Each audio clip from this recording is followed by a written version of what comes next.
Subscribe कीजिए हमारे YouTube channel को और बेल आइकॉन दबाना बिल्कुल ना भूलें। हमारे देश भारत में बाबा साहब अंबेडकर साहब का दिया हुआ संविधान सर्वोच्च है। उसी संविधान की मूल प्रत जो देश की सबसे बड़ी पंचायत संसद भवन में संरक्षित है, उसके पेज नंबर 144 पर हजरत टीपू सुल्तान रहमतुल्लाह अलैह का फोटो है। उनके बारे में देश के दिवंगत राष्ट्रपति आदरणीय एपीजे अब्दुल कलाम साहब ने, जिन्होंने अपने देश को परमाणु संपन्न देश बनाया, उन्होंने अपनी किताब विंग्स ऑफ फायर में लिखा है कि टीपू सुल्तान रहमतुल्लाह अलैह जो देश के पहले रॉकेट मिसाइल के जनक है। टीपू सुल्तान मुसलमानों की प्रॉपर्टी नहीं है, टीपू सुल्तान मुसलमानों की संपत्ति नहीं है। टीपू सुल्तान ये कब्रिस्तान की बाउंड्री वॉल के लिए लड़कर मरने वाले का नाम नहीं है। टीपू सुल्तान वक्फ बोर्ड की प्रॉपर्टी के लिए शहीद नहीं हुए। टीपू सुल्तान इस वतन अजीज भारत की मातृभूमि के लिए शहीद हुए इस पवित्र भूमि के सपूत का नाम टीपू सुल्तान है। जिसे शहीद करने के बाद दुष्ट अंग्रेजों ने यह कहा था कि आज हमने भारत को पूरी तरीके से जीत लिया, कब्जा कर लिया। जिनकी तलवार एक ऐतिहासिक धरोहर के तौर पर जब नीलाम की जाती है तो सिर्फ तलवार का नाम टीपू सुल्तान के नाम के साथ जुड़ा होने की वजह से उसे 143 करोड़ रुपए नीलामी में हासिल होते हैं। उनकी शहादत 1799 में हुई, जिसे आज करीब 223 साल हो गए। लगभग 5 पीढ़ियां आज भारत में रहने वालों की बीत गई होंगी, जब तक जिन्हें अब तक राष्ट्र पुरुष बोलकर उनका नाम इतिहास के पन्नों और सबसे बड़ी बात देश के संविधान में भी रखा गया। भारत सरकार ने उनके नाम से डाक के टिकट जारी किए। कर्नाटक सरकार हर साल 15 अगस्त और 26 जनवरी पर उनकी झांकी निकालती है।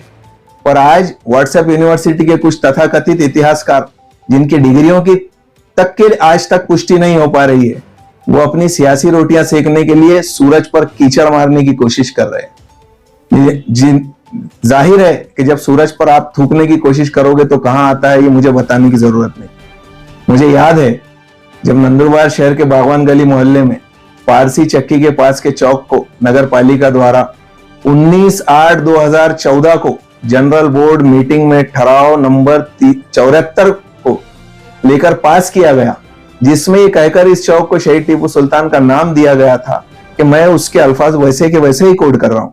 बागवान गल्ली व पाण्याच्या टाकी परिसरातील नागरिकांनी तसेच परिसराच्या नगरसेवकांनी सदर चौकास थोर स्वातंत्र्य सेनानी शहीद टीपू सुलतान असे नामकरण करणे का मी प्रस्ताव सादर केलेला आहे। भारत देशाला स्वातंत्र्य मिळवून देण्यासाठी उभारलेल्या चळवळीत टीपू सुलतान यांचे फार मोठे योगदान होते। प्राणांची पर्वा न करता इंग्रजांसमोर लढता लढता आपल्या प्राणांची आहुती देऊन ते शहीद झाले आहे। ते महान योद्धा होते। त्यांनी भारताला स्वातंत्र्य मिळवून देण्यासाठी मोठ्या प्रमाणावर इंग्रजांशी लढा दिला व शहीद झालेत, याची नोंद इतिहासात घेण्यात आली आहे। अशा या थोर स्वातंत्र्य सेनानी यांच्या देशभक्तीची जाणीव भविष्यात येणाऱ्या पिढीला व्हावी म्हणून सदर चौकास शहीद टीपू सुलतान चौक असे नामकरण करण्याची कार्यवाही विहित प्रक्रियेला अवलंब करून करण्यात यावी। ये उस जनरल बोर्ड में पास हुए ठहराव की एज इट इज मैंने आपको कोड करके सुनाया। अब जब पूरी तरह से कानूनी प्रक्रिया के तहत उस राष्ट्र पुरुष के नाम का बोर्ड लगा है और संविधान में जिसकी राष्ट्र पुरुष बोलकर उल्लेख है, तस्वीर है, तो उसको विरोध करने वाले तुम कौन होते हो? अगर कोई इस संविधान की मूल प्रत का विरोध कर रहा है तो मैं कहूंगा कि वो संविधान द्रोही है, राष्ट्रद्रोही है। और जो लोग इस प्रकार की भाषा का इस्तेमाल कर रहे हैं और सत्ता में रहकर विकास के हर क्षेत्र में नाकाम होने की वजह से बोर्ड को मुद्दा बनाकर जातीय विवाद पैदा कर शहर की शांति भंग करना चाह रहे हैं, मैं शासन प्रशासन से इसके माध्यम से ये अपील करता हूं कि ऐसे लोगों के खिलाफ फौरन कड़ी कार्रवाई करे और इन्हें नोटिस जारी करे कि इस बात को लेकर कानून व्यवस्था का सवाल अगर यहाँ इस शहर में निर्माण होता है तो इसके जिम्मेदार ये लोग रहेंगे। सत्ता में बैठी हुई पार्टी के जो जिम्मेदारान इस मामले को उछालकर माहौल खराब करने की कोशिश कर रहे हैं, मैं उनसे भी कहूंगा कि नंदुरबार जिले को जिला हुए 22-23 साल हो गए।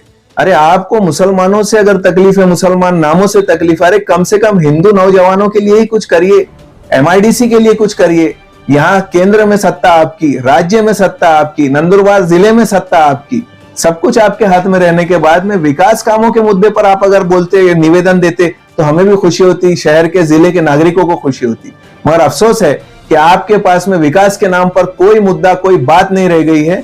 आपके पास में सिर्फ हिंदू मुस्लिम जातिवाद, बोर्ड, बैनर और इसके अलावा कोई मामला नहीं रहा है।